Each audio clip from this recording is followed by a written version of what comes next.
10 দুটি সমকেন্দ্রিক বৃত্তের মধ্যে বৃহত্তম বৃত্তটির ব্যাসার্ধ 9 সেন্টিমিটার এবং ছোট বৃত্তটির ব্যাসার্ধ 4 সেন্টিমিটার হয়, তবে ক্ষেত্রফলের পার্থক্য ও অনুপাত নির্ণয় করো, অনুপাত বের করুন। আচ্ছা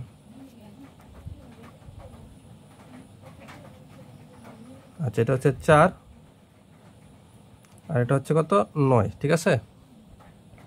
তাহলে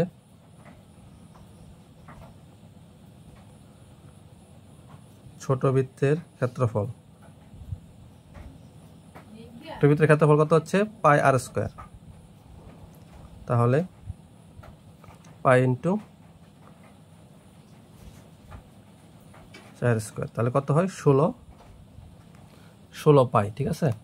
এটার মান কত হয়, ছোট বৃত্তের ক্ষেত্রফল কত 16 পাই, আর বড় বৃত্তের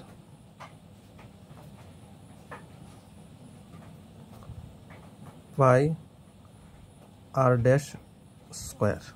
তাহলে পাই ইন্টু এটার মান কত 9 স্কয়ার, তাহলে কত 9 নং 81 পাই, ঠিক আছে। তাহলে ক্ষেত্রফলের পার্থক্য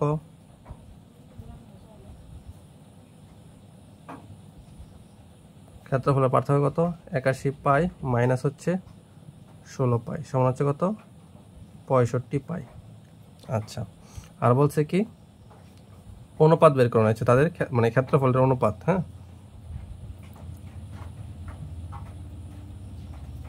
অনুপাত হচ্ছে কি